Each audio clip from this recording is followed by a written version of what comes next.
Hello, and thank you for tuning into this week's Mayor's Update. As always, we have a lot of important information to share with you here this week, so please feel free to share this video with your friends, family, relatives, and anyone else who you think may find this information helpful over the course of the next week. I understand that last week's update was pretty much just about vaccines, so we are going to start with some information about some other different things going on here in the city, but we will end with all of the new information regarding our vaccination process. Governor Baker announced this morning that the state is moving forward in our reopening plan. We will be moving to phase 3, step 2, which is where we were earlier in the springtime before we got into the holiday season. This really only affects us by increasing the number of people who can get together in restaurants, in event venues and places of worship. It increases the capacity in event venues and places of worship up to 50% of capacity, and removes the percent limitation on restaurants so long as all of their tables remain 6 feet apart, and they limit the number of people who are at each table to the numbers that have been set forth by the Commonwealth. The governor has also announced that we do plan to move forward with phase 4, step 1 on March 22nd, which is where there'll be some openings of some new businesses that have been closed over the course of the past year as we move forward and our numbers go down. We are lucky here in the city of Gardner. When this video is being filmed, there is only one active COVID patient over at Haywood Hospital. So our numbers are still going down, thanks in part to everyone making that commitment that we talked about last week to make sure that we are wearing a mask, social distancing, and doing our part to get the community out from under the pandemic. So please do continue to take all of those precautions seriously. We're seeing how it's actually working in our own population here in Gardner. And I look forward to us seeing to continue to move forward with the reopening phases that the governor has announced. With that said, though, I do want to make sure people realize that the reopening phases do not correspond with the vaccination phases. Since they are both set out in a phase timeline, I just want to make sure people realize that when the governor's announcing we're moving to phase 3 of the reopening plan, that does not mean we are moving to phase 3 of the vaccination plan. That is very confusing for people to hear, so please do remember that those are separate of each other. And when we do move forward ahead with the vaccination plan or with the reopening plan, we will let you know, either in videos like this or the ways that we have let the public know in the past. We heard back from the vendor who provided us with the Farmers to Family Food Box program earlier this week that the city of Gardner has been waitlisted for this round of the food box program. Gardner was the outlier, I would say, in the fact that we had the food box program for 3 rounds in a row, and we were one of the only communities who had the food box program for so long last year. So we did get put on the wait list for this current round of the application process. We will apply again when the next round opens up if the USDA decides to continue that program. However, we are still providing free breakfast, lunch, and dinners to students who are under the age of 18 in the city at our school lunch and school meal programs. And prior to any vacations, we do provide full kits of 7 days worth of meals for free to anyone under the age of 18, whether or not they are a student of Gardner Public Schools and whether or not they are a Gardner resident. With everything that's going on right now, one of our main priorities is making sure that no student goes hungry, and that while there is a lot going on that are impacting the lives of our students right now, that being hungry and not having food is not something that our students have to worry about. So that program is going to continue to run and is still operating. That was separate of the Farmers to Family Food Box program. However, like I said, this round, the city of Gardner was put on the wait list. If something does open up and we get that program back, we will be sure to let you know immediately as well. The lights at the 2 rotaries are back on fully. I want to say thank you very much to Scott Farah from National Grid for helping the city out.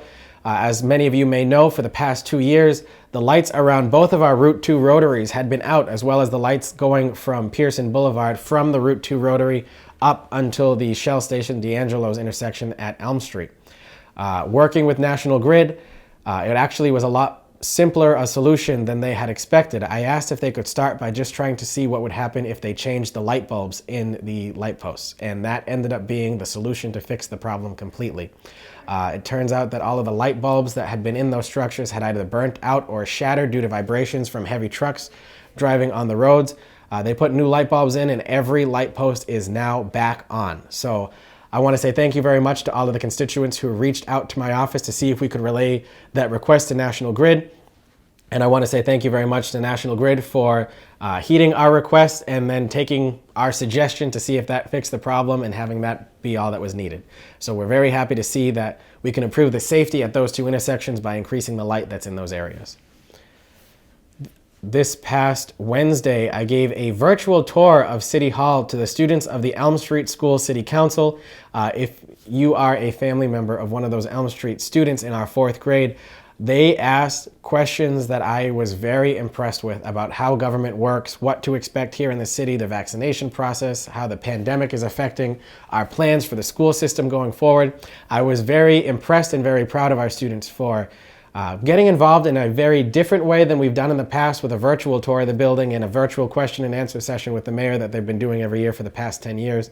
But taking that as an opportunity to really test their creativity and think outside the box. And I was really impressed. So thank you very much to the staff and teachers of Elm Street School for getting our students to a point where they can think critically like that. That was very impressive to see, and I look forward to meeting those students again in person when we are back to normal after the reopening plan keeps moving forward and we get our students back into our schools full time.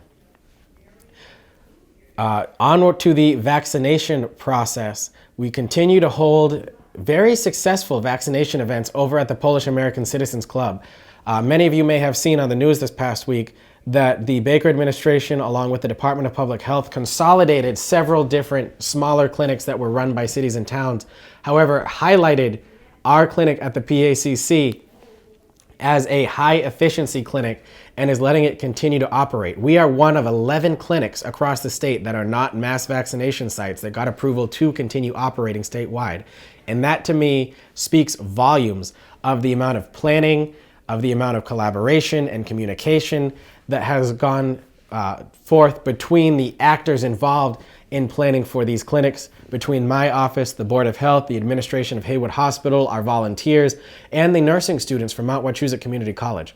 This really is a collaborative effort that everyone in our region is benefiting from, and we are getting recognized by the officials in Governor Baker's office and the Department of Public Health as being high efficiency because of the amount of collaboration that we've been able to put in place for those.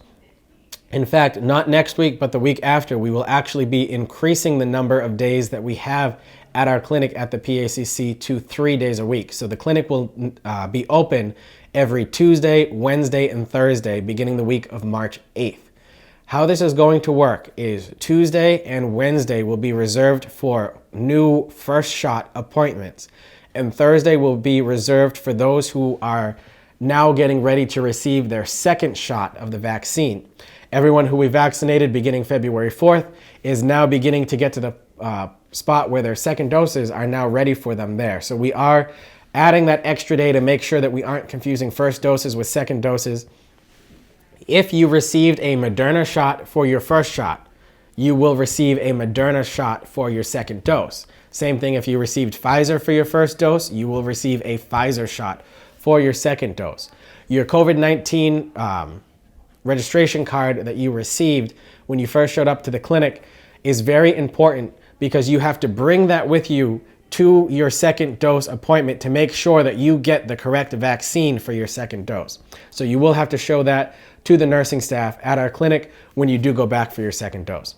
From here on out, everyone who is receiving a first dose at our clinic will be receiving a Pfizer dose.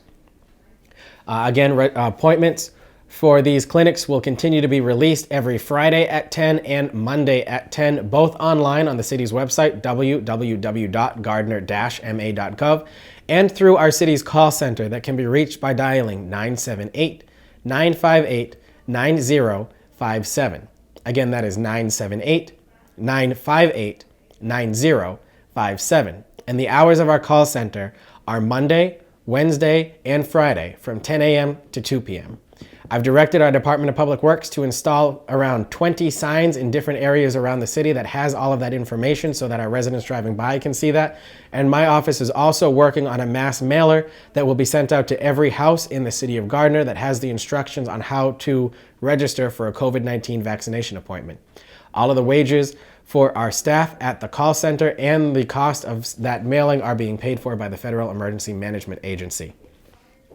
And I want to say thank you very much for their partnership throughout the pandemic, from the CARES Act to purchasing the PPE and our vaccination process.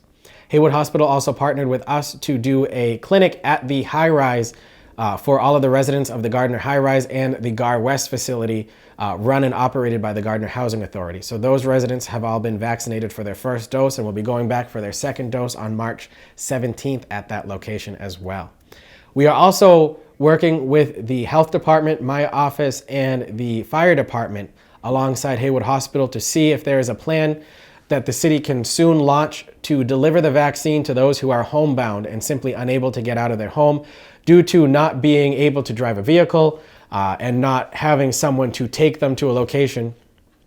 So if you are someone who is homebound, who is seeing this video either online or on GETV, and are trying to figure out a way to get a vaccination appointment, I want to let you know that we are working on a plan to send someone to your house to administer the vaccine in the comfort of your own home.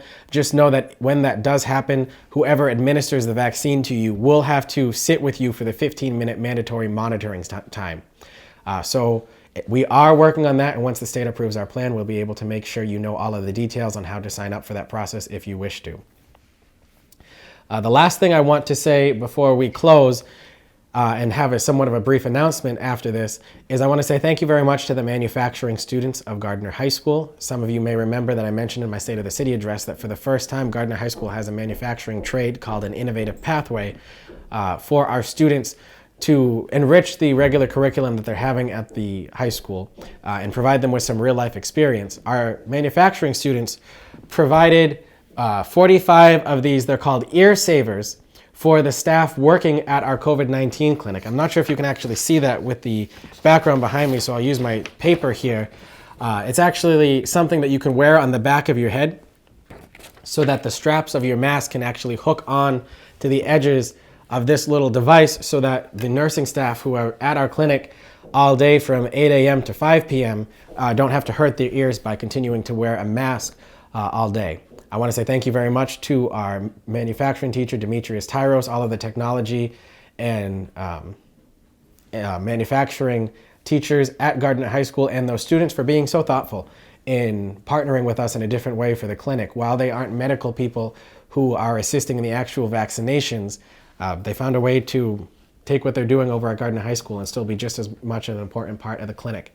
I also want to say thank you very much to all of the volunteers who have helped out and shown up at the clinic, be it to clean the chairs or the clipboards and the pens that are being used, help people fill out their registration forms if they're having a hard time seeing the small print on the form. Like I said, this really is a community collaboration, and I'm very proud of what we're able to do here in the city of Gardner to make sure that we are doing everything we can to get the community out from under the pandemic.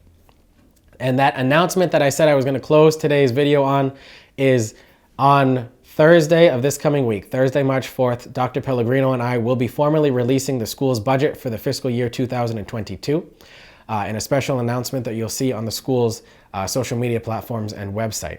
So keep an eye out for that next week. And until we speak again, please continue to watch out for yourselves and others. Keep track of your own mental and physical health during these trying times. Look out for each other and just make sure everyone's doing okay. Do something yourself to make sure that you can find some time to relax during the times that people are very anxious, be it in trying to find a vaccination appointment or with everything else that's going on. Now that it's getting a little warmer, see if you can get outside and take a little walk somewhere just to get your mind off of everything that's going on right now in the world. And until we speak again next week, I hope you have a great day. Thank you very much, and I look forward to speaking with you soon.